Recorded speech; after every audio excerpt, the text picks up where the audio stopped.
Welcome to The Late Show. I'm your host, Stephen Colbert, and it is it's a huge week for Donald Trump because this Saturday, he will reach 100 days in office, and boy, it sure seems longer. Jimmy, can I see what I look like on Inauguration Day? Yeah. Yeah. I've really got to moisturize. Hey, yeah. Hey. Really got to moisturize. The first 100 days are traditionally a time to reflect on accomplishments of a president, and Trump hasn't got a lot of those. He still hasn't filled his cabinet. He didn't repeal Obamacare. There are still Muslims. But, and it's a big but, he did sign a law making it easier for mentally ill people to buy guns and for hibernating bears to be hunted. So, took care of his base. Insane people who want to murder Yogi. Oh, man, watch it, Yogi. Of course, Trump thinks, murder Yogi, yay! No, be careful what you applaud for. Of course, Trump thinks the first 100 days thing is unfair, tweeting, no matter how much I accomplish during the ridiculous standard of the first 100 days, and it's been a lot, including SC, media will kill. Now, you might be wondering what including SC means. Well, people are speculating could be Supreme Court. Mm-hmm, that's right. Could be Spicer Catastrophe.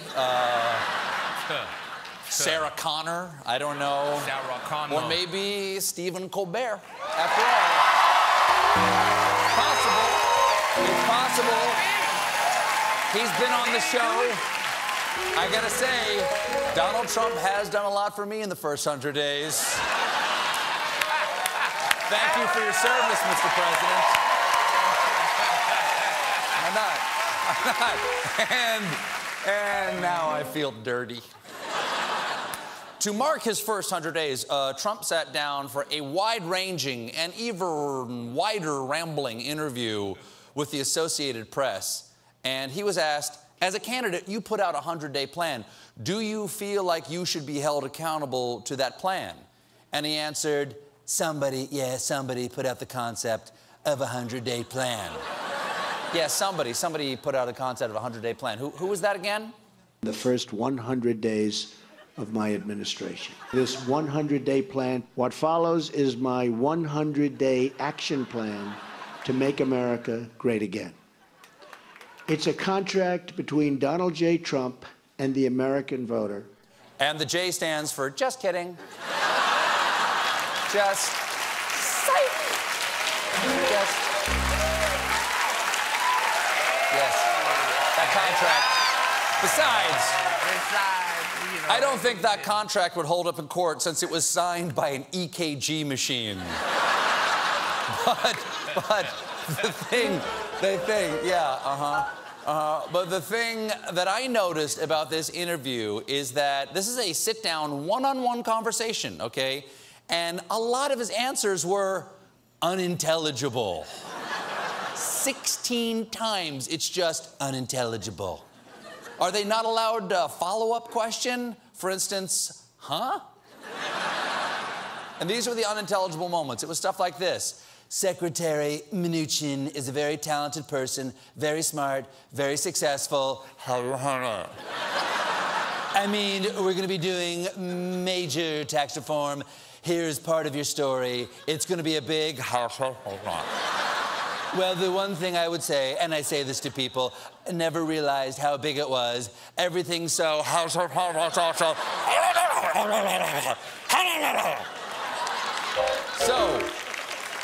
I don't understand. 16 times. The President of the United States, with the Associated Press, unintelligible. Does he just start talking without knowing how he's going to finish his sentence? That's like a third grader breaking down his book report. As Aslan and the Lion is a very famous character from The Lion, Witch, and the Wardrobe, and that's why I believe he represents... But it is a technique used by some of our greatest orators, like John F. Kennedy. Ask not what your country can do for you. Ask gobble the gobble the gobble. They're just stirring. They don't build them like that anymore. Of course, this Friday, is it this Friday, day 99? Day 99 is this Friday of the Trump administration. We may have a government shutdown if Congress does not pass a budget. And Trump is so desperate to have something to show for his first 100 days that he just threw in funding for the border wall, which may kill the bill and make the United States financially insolvent. So Trump really is running the country like one of his businesses. But despite estimates... Thank you very much. No romance without finance. We aim to please. Despite estimates that the wall will cost $25 billion, Trump was able to negotiate a more competitive bid right out of his ass. I think $10 billion or less. And if I do a super-duper higher, better security, everything else, maybe it goes a little bit more. Super-duper higher, better. Sounds like Trump is either building a wall or a blanket fort. No.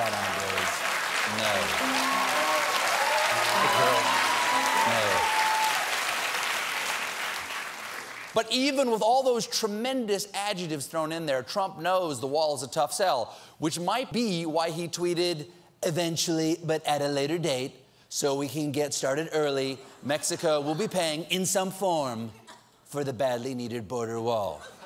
So we will build the wall or not, starting today or tomorrow, when today will be yesterday. So technically, we've already started. What were we talking about? Faster,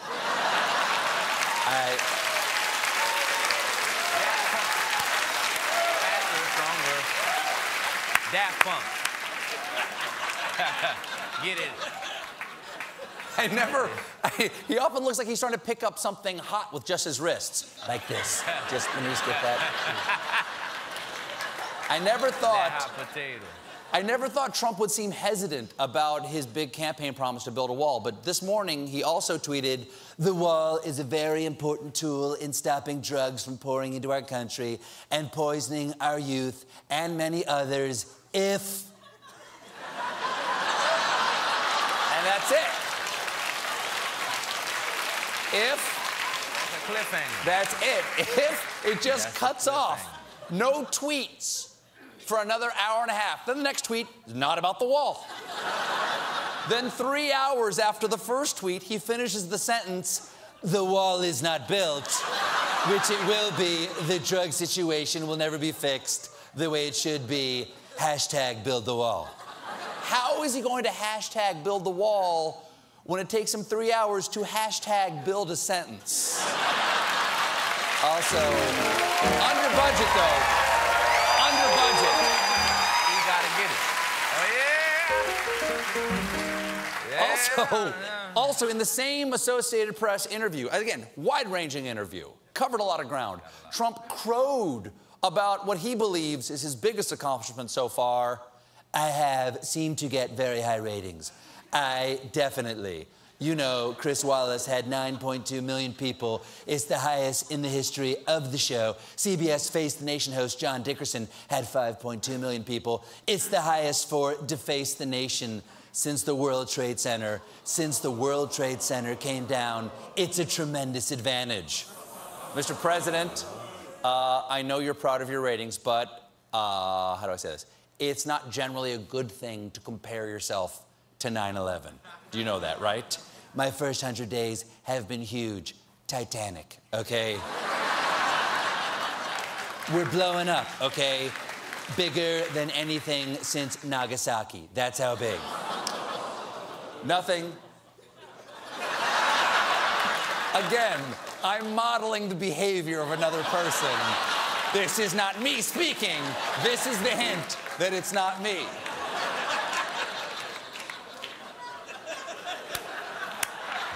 But the Titanic joke was fine.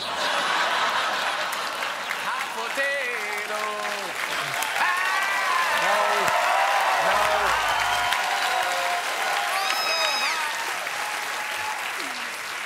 Nothing matters to Donald Trump more than ratings. When Trump was asked if he planned to fire embattled press secretary Sean Spicer, he said, "I'm not firing Sean Spicer. That guy gets great ratings.